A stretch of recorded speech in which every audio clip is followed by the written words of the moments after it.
दोस्तों यूएनएससी में स्थायी सदस्यता पाने के लिए अब भारत की तरफ से काफी ज्यादा जी तोड़ कोशिश हो चुकी है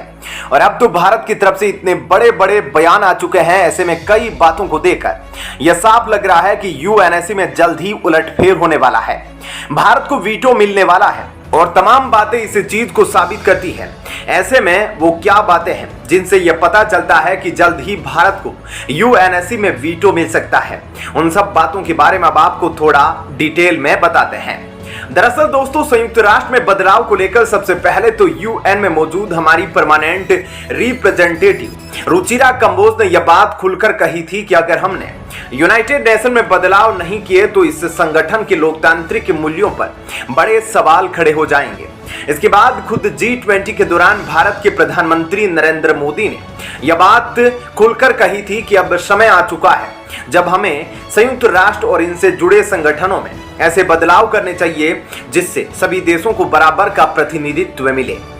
पीएम मोदी के द्वारा दिए गए बयान की गूंज आज भी पूरी दुनिया में सुनाई देती है, क्योंकि विश्व के सबसे बड़े लोकतंत्र में प्रधानमंत्री के द्वारा बोली गई कोई भी बात हेडलाइन बन जाती है और उनके इस बयान ने बिल्कुल ऐसा ही किया, जिसके बाद अमेरिका, फ्रांस समेत रूस और ब्रिटेन जैसे देशों ने इस बात की चर्चा करना शुरू कर दी कि क्या सच में संयुक्त राष्ट्र में बदलाव होने वाले हैं। क्योंकि अगर ऐसा हुआ तो चीन समेत पांचों परमानेंट देश जो पिछले कई दशकों से एक तरफा ताकत अपने पास रखते हैं, वह इनको बांटनी पड़ेगी, जिसे होने से रोकने के लिए इन सभी परमानेंट देशों ने मिलकर एक चाल चली। दरअसल जब भारत की अगुवाई में अफ्रीकन और दूसरे देशों की तरफ से यूएनएससी रिफॉर्म के लिए दबाव डाला जाने लगा, तब इन सभी परमानेंट देशों ने फैसला किया कि क्यों ना कुछ छोटे मोटे बदलाव करके सभी देशों को फिलहाल के लिए साथ कर दे, जिससे बदलाव का मुद्दा आने वाले कई अतिरिक्त सालों के लिए चला जाए। इसी कड़ी में हमने देखा कि कैसे नॉन परमानेंट देशों की संख्या को बढ़ाकर 15 से 20 तक कर देने की मंजूरी दी गई, लेकिन जब बात परमानेंट देशों की संख्या को बढ़ाने की आई तब सभी परमानेंट देशों ने इस पर रोक लगा दी और कहा कि अगर हम वीटो पावर दूसरे देशों के साथ शेयर करेंगे तो इससे डिसीजन मेकिंग में और भी ज्यादा देरी होने की संभावना हो सकती है,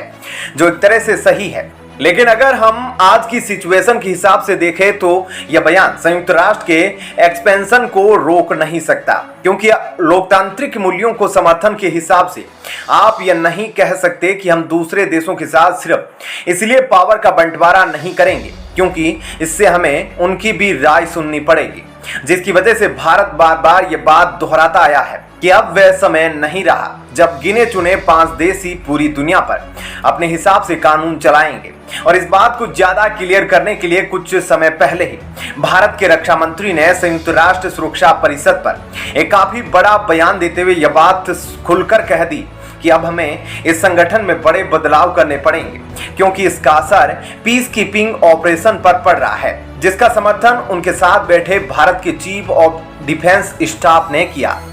जिसके बाद भारत की तरफ से इतने बड़े बयान को आता देख संयुक्त राष्ट्र रेजिडेंशियल कोऑर्डिनेटर ने भी भारत का समर्थन किया, इस बात को स्वीकार किया कि संगठन में बड़े बदलाव की जरूरत है, वरना आने वाले कुछ सालों में संयुक्त राष्ट्र अपना महत्व पूरी तरह से खो देगा। एक और बड़ी बात यह है कि संयुक्त राष्ट्र में बदलाव की जरूरत, इस बात को खुद यूनाइटेड नेशन के मौजूदा प्रेसिडेंट ने भी स्वीकार किया था, जो भारत के लिए ग्लोबल लेवल पर एक काफी बड़ी जीत है।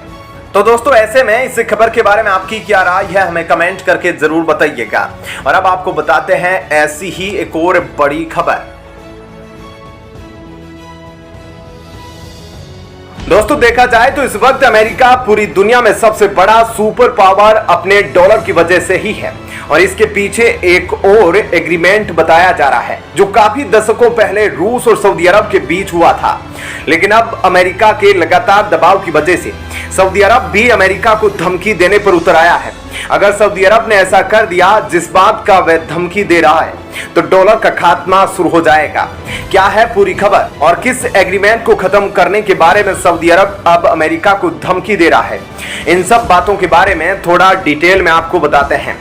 दोस्तों, आज से कई दशक पहले सऊदी अरब ने अमेरिका के साथ एक एग्रीमेंट साइन किया था, जिसे लेकर अब दोनों देशों के बीच बवाल मचा है। हम बात कर रहे हैं 1993 में बनाए गए पेट्रो डॉलर की, जिसे अमेरिका और सऊदी अरब ने एक डील के तहत स्वीकार किया था। लेकिन आज अमेरिका सऊदी अरब को धमकियां दे रहा है कि अगर उन्होंने अमेरिका की बात नहीं मानी तो उन्हें अंजाम भुगतने पड़ेंगे। इतना ही नहीं, कई बार अमेरिका ने सऊदी अरब में मानव अधिकारों के खतरे होने जैसी बातें कह दी है और इन सब बातों को ध्यान में रखकर अब सऊदी अरब को भी गुस्सा आ गया है, जिसके तहत सऊदी अरब के क्राउन प्रिंस मोहम्मद बिन सलमान ने यह बात कह दी है कि अगर अमेरिका सऊदी को लेकर अपना नजरिया नहीं बदलता है तो वह पेट्रो डॉलर का इस्तेमाल बंद कर देंगे। मतलब सऊदी अरब अपने क्रूड ऑयल को अमेरिकी डॉलर के अलावा दूसरी मुद्रा में भी सप्लाई करेगा, जो कि अमेरिका के लिए अब तक की सबसे बड़ी आर्थिक चोट साबित हो सकती है,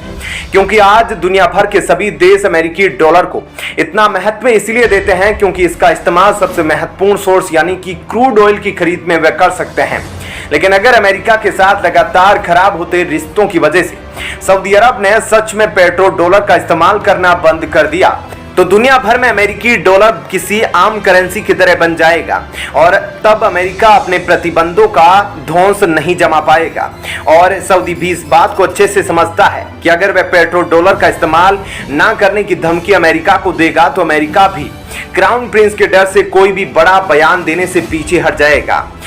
आपको बता दें कि अमेरिका के मिड टर्म इलेक्शन के दौरान जो बाइडेन ने यह बात खुलकर कह दी थी कि सऊदी अरब अगर क्रूड ऑयल की प्रोडक्शन में कटौती करता है तो उसे इसके गंभीर परिणाम झेलने पड़ेंगे। साथ ही मानव अधिकार के मुद्दे पर भी सऊदी अरब अमेरिका को आड़े हाथों ले रहा है, जिससे तंग आकर आखिरकार सऊदी के क्राउन प्रिंस ने बड़ा बयान दे दिया है। ऐसे में अब सऊदी अरब के तेवर को देखकर अमेरिका भी बड़े बदलाव करने के बारे में सोच रहा है ताकि दशकों पुराने पेट्रो डॉलर एग्रीमेंट को टूटने से बचाया जा सके। इसके अलावा सऊदी अरब रूस के साथ भी एक अलग ही खेल खेल रहा है, जिसकी वजह से दोनों देशों के द्विपक्षीय संबंध लगातार खत्म होते नजर आ रहे हैं, क्योंकि जब से रूस यूक्रेन युद्ध शुरू हुआ और यूरोपीय देशों ने रूस से क्रूड ऑयल खरीदना बंद किया, जब से यूरोपीय देश सऊदी अरब और दूसरे मिडिल ईस्ट देशों से क्रूड ऑयल खरीद रहे हैं। ऐसे में सऊदी अरब अपने क्रूड ऑयल की कीमतों को लगातार बढ़ा रहा था ताकि वे ज्यादा प्रॉफिट कमा सके और यूरोपीय देशों को